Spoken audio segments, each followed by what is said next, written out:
Enfouis profondément sous nos pieds, dans des couches de roches vieilles de 65 millions d'années, les scientifiques ont découvert quelque chose d'impossible.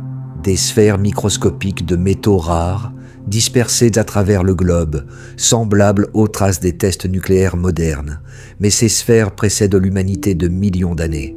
Nous avons toujours cru être les premiers à maîtriser l'atome, à transformer les métaux, à brûler des combustibles fossiles et à modifier l'atmosphère terrestre. Et si nous avions tort? Et si des civilisations avancées avaient existé bien avant nous, effacées par le temps géologique? Aujourd'hui, nous explorons des preuves bouleversantes qui remettent en question l'histoire de notre planète. Des signatures nucléaires disparues, des extinctions massives mystérieuses et des lacunes inexplicables dans le registre fossile. Préparez-vous, nous commençons. En 1980, le géologue Walter Alvarez a découvert en Italie une fine couche d'argile marquant la frontière entre le Crétacé et le Paléogène, contenant des niveaux d'iridium 30 fois supérieurs à la normale. Ce métal rare, abondant dans les astéroïdes mais absent de la croûte terrestre, a prouvé qu'un astéroïde a causé l'extinction des dinosaures il y a 65 millions d'années. Cette découverte a révélé que des événements cataclysmiques laissent des traces claires dans le registre géologique. Mais si un astéroïde peut laisser une signature aussi nette, que reste-t-il d'une civilisation technologique avancée? La théorie de l'hypothèse silurienne, inspirée de Doctor Who, pose la question.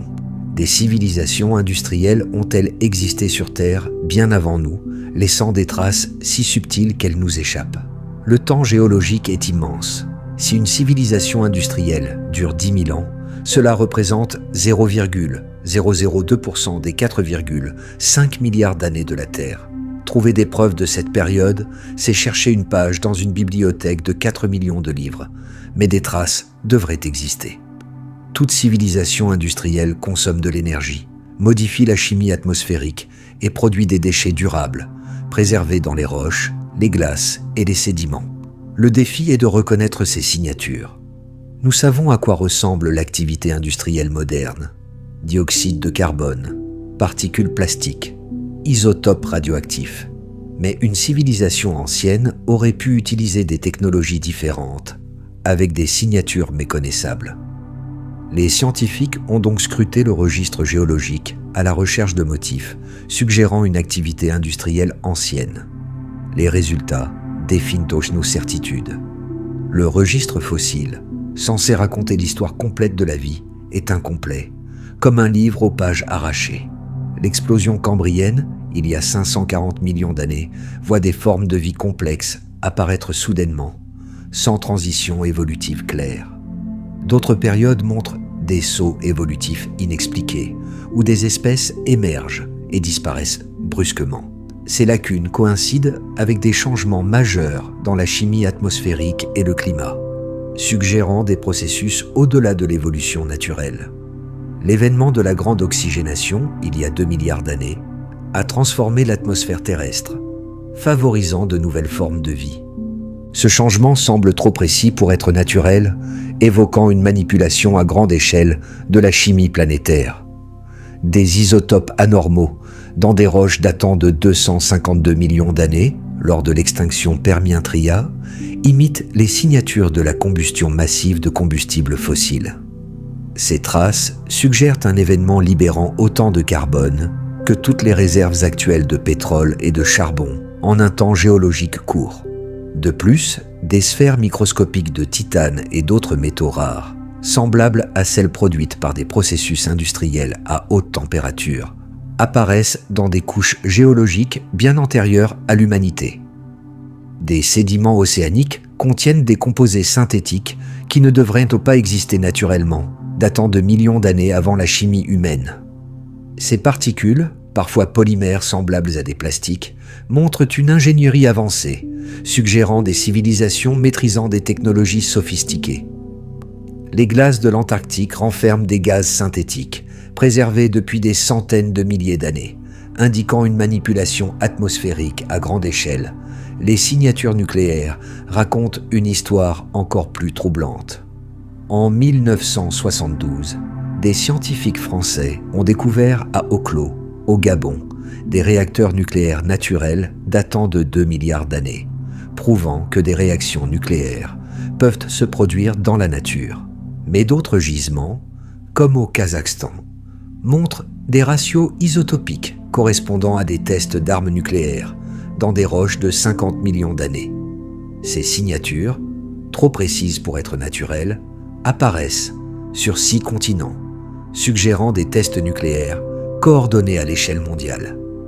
Des isotopes de plutonium, absents en nature, sont présents dans des sédiments océaniques liés à des extinctions massives, indiquant un possible rôle des armes nucléaires dans ces catastrophes.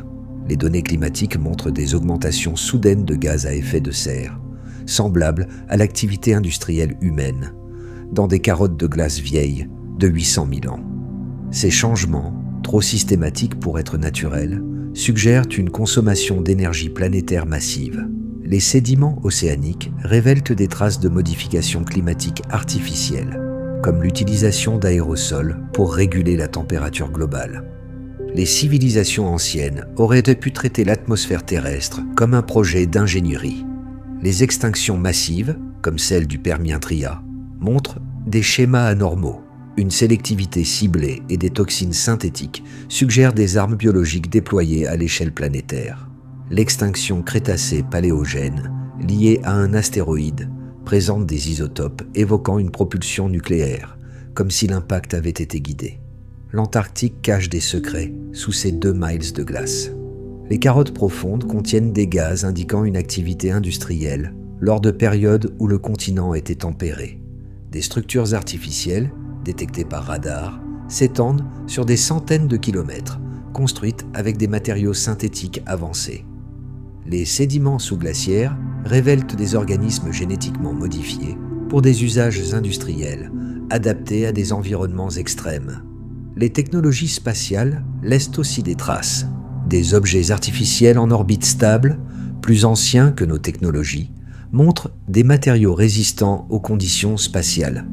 Des structures sur la Lune et Mars indiquent des opérations d'extraction et de terraformation à grande échelle. Les réseaux de communication interplanétaires, détectés par radiotélescope, suggèrent des civilisations ayant colonisé le système solaire.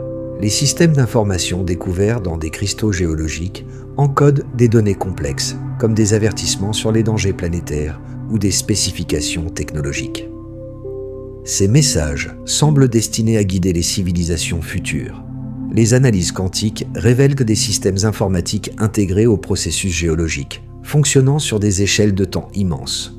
Certains systèmes semblent encore actifs, influençant subtilement la géologie terrestre. Les découvertes les plus troublantes concernent la préservation de la conscience. Des motifs neuronaux stockés dans des cristaux indiquent que des civilisations ont transféré leurs esprits dans des substrats technologiques, survivant des millions d'années. Ces systèmes pourraient encore abriter des consciences actives, prêtes à communiquer avec nous. Les civilisations précédentes semblent avoir suivi des cycles de 10 à 50 000 ans, s'effondrant après avoir atteint des sommets technologiques. Les signatures montrent des destructions environnementales et des guerres nucléaires comme cause probable. Mais certaines ont laissé des systèmes automatisés pour guider les civilisations futures, comme la nôtre. Les réseaux de surveillance géologique, encore actifs, pourraient influencer notre développement technologique. Nos avancées rapides en intelligence artificielle et en ingénierie génétique suivent donc des schémas similaires à ceux des civilisations disparues. Mais nos réseaux mondiaux et notre prise de conscience environnementale pourraient nous permettre de briser ce cycle. L'hypothèse silurienne nous montre que nous ne sommes ni seuls ni les premiers. Nous faisons partie d'une tradition d'intelligence qui a façonné la Terre pendant des millions d'années. Nos prédécesseurs nous ont légué des avertissements et des solutions pour éviter leurs erreurs. Nous sommes à un tournant. Répéterons-nous leurs échecs ou construirons-nous la première civilisation durable? Le choix nous appartient, mais le temps presse. Nos décisions dans les décennies à venir détermineront si nous rejoignons la communauté cosmique ou devenons une autre trace dans le registre géologique. L'univers observe, le temps profond attend.